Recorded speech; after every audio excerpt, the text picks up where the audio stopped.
E eu sempre lembrava daquela palavra.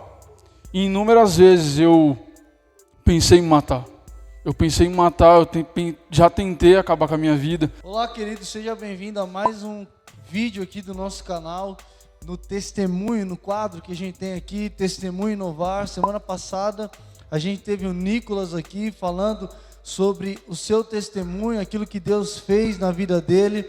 Hoje eu estou aqui agora com o meu sósia, o William, que é um líder aqui do nosso ministério, mas hoje ele vai compartilhar aqui com a gente o seu testemunho. Eu tenho certeza que o testemunho dele pode e vai impactar o seu coração. Conta aí um pouco da sua história para nós, do início, né? Antes de você se converter, e aí até a conversão, como é que foi? Na verdade, tudo começou até mesmo quando nós viemos de Pernambuco para cá. Não tenho meu pai, né? Já faz um tempo. Meu pai é vivo, porém a gente não tem contato. E desde sempre, eu sempre senti essa falta. Algo que me marcou muito quando a gente chegou aqui em São Paulo. Eu tinha 7 anos de idade, já entendi algumas coisas. E quando eu cheguei aqui, uma moça, ela liberou uma palavra sobre a minha vida que me marcou muito. Na verdade, de uma forma muito ruim. Ela disse o que esses ratos estão fazendo aqui. E aquilo me marcou muito, aquilo chocou, né? Porque assim, meu irmão também ouviu, meu irmão com 3 anos a menos que eu, 4 anos de idade, e ele ouviu aquilo, e aquilo marcou muito a gente. E eu sempre cresci revoltado. Eu crescia revoltado porque eu via todo mundo com pai, eu via todo mundo abraçando os seus pais, e eu não podia abraçar o meu. E eu sempre lembrava daquela palavra. E inúmeras vezes eu pensei em matar. Eu já tentei acabar com a minha vida. Como é que foi isso? O sentimento que veio, por quê? Por conta da falta do pai, Por que começou a nascer esse sentimento de suicídio? Porque pode ter alguém nos assistindo também que pode estar sentindo a mesma coisa. Inclusive, hoje a gente teve essa notícia que você teve, de um colega seu. Pode falar até sobre isso, que é importante. Então, na verdade, esse sentimento cresceu justamente pela falta do pai. Eu me envolvi, na verdade, no mundo do crime justamente por isso. Porque não só pela falta de uma orientação, porque conselho a gente tem de todo lugar, mas a falta de alguém paterno, da presença de um pai na nossa vida, isso marca muito. A cobertura, né? A proteção. Justamente, uma cobertura. Eu não tinha essa cobertura. E eu sempre colocava as minhas desculpas de me envolver no crime, de usar drogas, na falta do meu pai. Porque era justamente o que acontecia. Eu usava a droga e falava, o meu pai não estava aqui, o meu pai não está aqui para me ajudar, não está aqui para me incentivar. Então eu achava nas drogas, eu achava no mundo do crime. A gente inúmeras vezes saiu para roubar, a gente inúmeras vezes saiu para furtar. Eu lembro de uma vez que 3 colegas meus, e eles estavam saindo para roubar um caixa eletrônico e me chamaram. Eu já tinha uns 16 anos aproximadamente. E eles falaram, William, vamos comigo. Na verdade, eles me conhecem aqui como baiano. Eu falava, baiano, vamos comigo, vamos com a gente vai tomar um caixa eletrônico e a gente precisa de você. E eu falei, cara, eu não vou hoje eu não vou. Mas você já tinha feito algumas vezes? Sim, a gente já tinha praticado algumas vezes isso. E nesse exato dia, eles foram presos. Passaram quase 2 anos, 1 ano e meio mais ou menos na FEBEM. E assim, inúmeras vezes eu já me livrei da morte, pessoas tentando me matar, pessoas armadas tentando me matar. Eu já inúmeras vezes escapei de muita coisa, sabe? E eu lembro que assim, a gente cresceu, eu tenho parentes e tenho pessoas próximas de mim que são do terreiro. E nós crescemos sempre naquele envolvimento, sabe, com aquelas pessoas. Não. Então, assim, não te cortando, mas já te cortando, porque isso é importante, você não cresceu num ambiente que você foi aproximado de Deus de alguma forma, não, completamente o contrário. Não, completamente o contrário. E assim, é realmente o improvável. Sim, muito provável. Porque não é só a questão das drogas, é a questão do envolvimento aprofundado com outras religiões, com outras denominações. E eu cresci com essa influência em volta de mim. E eu lembro que das pessoas que eu conheço, eu me aprofundei um pouco mais. Porque eu já cheguei a fazer magia negra, trabalhos para acabar com a vida de pessoas. Na verdade, um rapaz, eu lembro até hoje, que quando a gente estava no centro do terreiro, né? Nós estávamos no centro e o pai de santo ele perguntou: você quer mesmo fazer isso? Eu falei: tenho certeza, eu quero fazer isso, eu quero acabar com a vida dele. E eu fiz todo o processo porque eu o conhecia, até mesmo pelo envolvimento. E eu lembro que quando, para finalizar todo o trabalho, a gente tinha que ter a fogo em um certo material que estava com a gente, né, para concluir o serviço.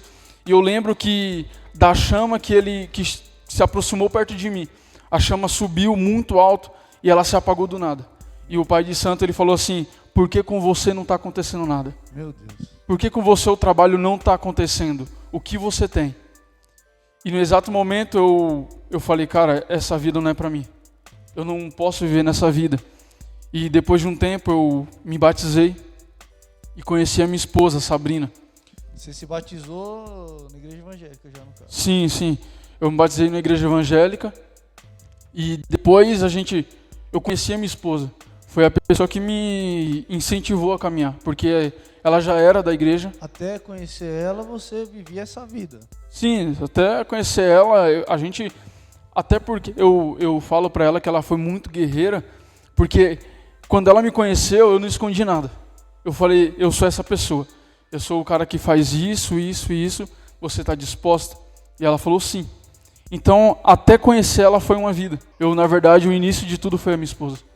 Eu mudei a minha vida por ela.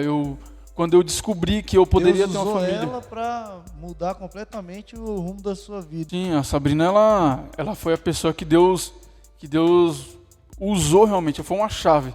Porque quando eu conheci ela, começou a girar a minha vida. Até então, eu era um cara perturbado. Até então, eu pensava em me matar. Até então, eu pensava em acabar com a vida de pessoas. E era esse envolvimento, essa vida louca. E quando eu conheci ela começou a me mostrar que tinha um outro lado. Até porque ela já tinha conhecido Jesus, ela era da igreja. Sabe, mesmo ela passando um curto tempo no mundo, ela já conhecia Jesus. Então ela foi a pessoa que falou: a gente precisa começar a caminhar de uma forma certa. A gente precisa agora começar a construir uma família, porque logo depois de 5 meses ela engravidou.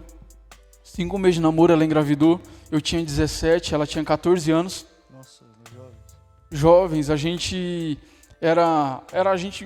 achava que estava na igreja, sabe? A gente era de outra denominação e a gente era mais fora do que dentro da igreja. Então a gente era nessa. A gente um dia estava na igreja, ao mesmo tempo a gente estava fora. Tanto que várias vezes eu fui para a igreja, eu tinha acabado de usar droga. Eu tinha acabado de beber cerveja, então eu estava indo para a igreja porque ela me incentivava. Ela falava: você tem que ir, você tem que estar lá. Isso vai fazer diferença. E realmente fez diferença. E depois eu tive o Daniel.